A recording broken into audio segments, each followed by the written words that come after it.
साथियों प्रणाम।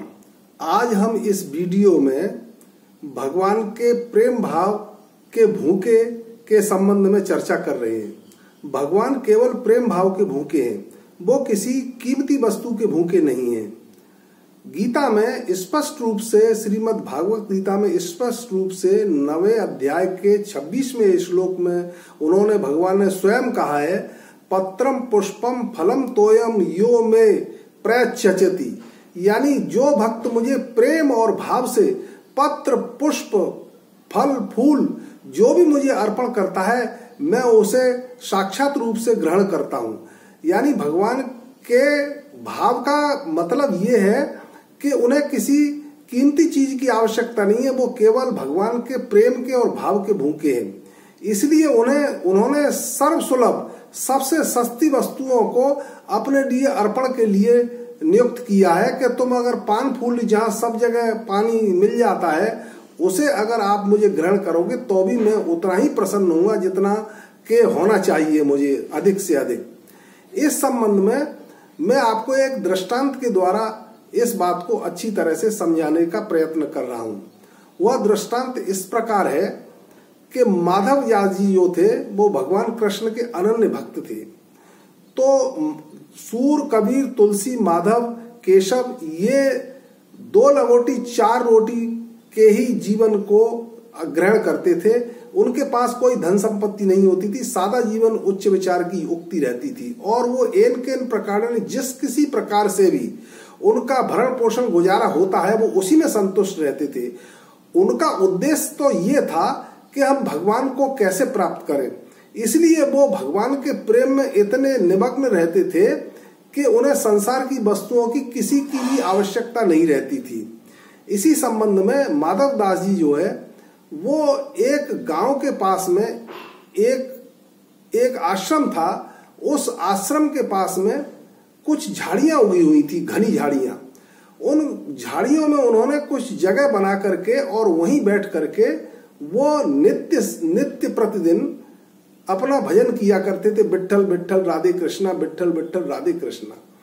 और जब उन्हें भूख लगती थी तो उस आश्रम पर संत पुरुष जो आते थे, भोजन करते थे, उनकी पत्तलें वहीं फेंक जाते थे उनकी झाड़ियों के पास में।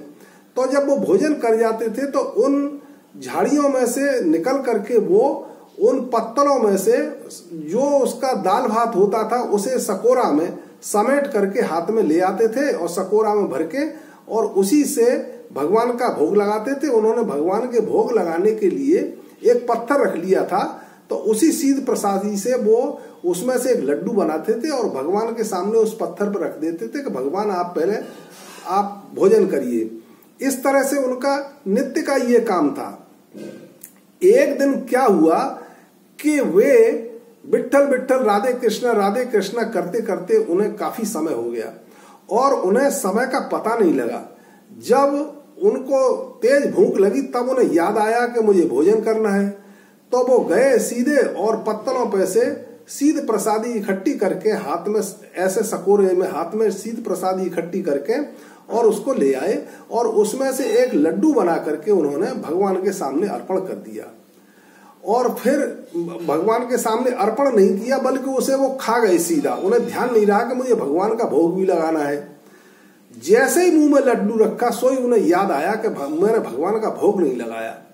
अब उनके मन में ये विचार चल रहा था कि अगर पहले तो ये सोचा कि मैं इसे निकाल के कुल्ला कर लूं और फिर उसके बाद भगवान का दोबारा से भोग लगा के भोग प्रसादी को पाऊं, लेकिन उन्होंने कहा कि इस तरह से ब्रह्म का निरादर होगा, क्योंकि भोजन में, अन्न में ब्रह्म का वास होता है।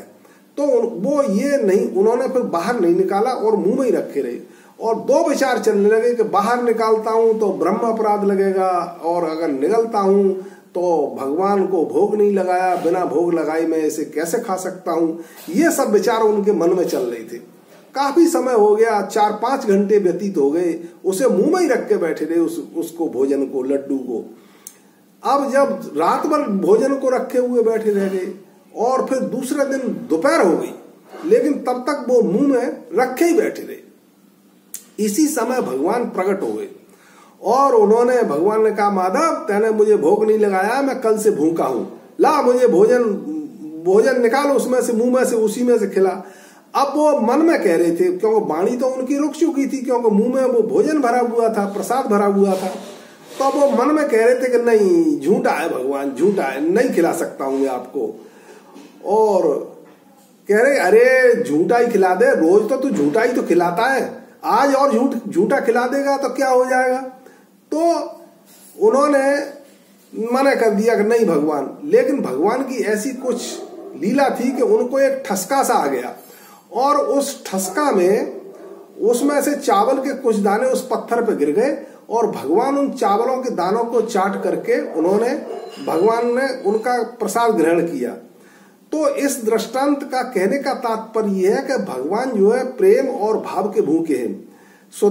उन्होंने सुदामा के च्योरे भी खाए थे, जब वो च्योरे बिल्कुल बगल में उन्होंने दबा के ले गए थे, चुपचाप किसी को दे नहीं रहे थे, लेकिन भगवान ने उन चिरवों को भी बड़ी अच्छी तरह से खाया था, क्योंकि वो प्रेम के वशीभूत होकर के उनको ले गए थे भगवान कृष्ण के लिए, इसलिए उन्होंने उन चिरवों को खाया।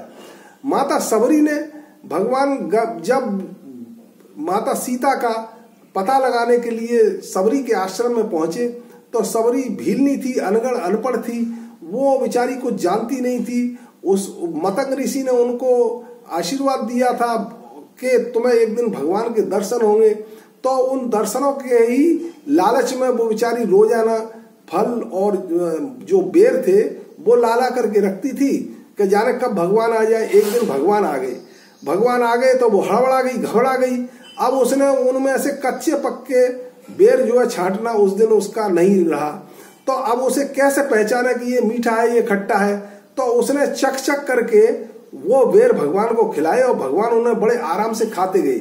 भगवान ने ये नहीं सोचा कि ये इसके झूठे हैं, भगवान तो उसके भाव के भूखे थे कि सबरी कितने प्रेम से मुझे बेर खिला रही है। ऐसे ही विदुर जी के यहाँ भगवान ने भोजन किया, जबकि दुर्योधन के यहाँ का निमंत्रण उन्होंने ठुकरा दिया, क्योंकि दुर्योधन जो है अहंकारी था, उसके यहाँ का भोजन उन्होंने ग्रहण नहीं किया, और विदुर जी के यहाँ उन्होंने शाक पात का भोजन खा करके बहुत ही शांति प्राप्त की। ऐसे ही द्रौपदी की बटलोई में एक पत्ता था, उस पत्ता से खा करके उन्होंने संसार की भूख मिटा दी। तो इस कहानी के कहने का तात्पर्य यह है कि हमारे पास जो कुछ है, जो हमारे साधनों में उपलब्ध है, उसी साधनों से हमें भगवान को प्रसन्न रखना है, और उसकी कोई कीमत पर ध्यान नहीं देता। केवल भगवान भाव और प्रेम के भूखे हैं, इसलिए उनको प्रेम भाव से जो कुछ अर्पण किया जाता है वो निश्चित रूप से ग्रहण करते हैं, और परमात्मा में विलीन करने के रास्ते हम लोगों को मिलते हैं।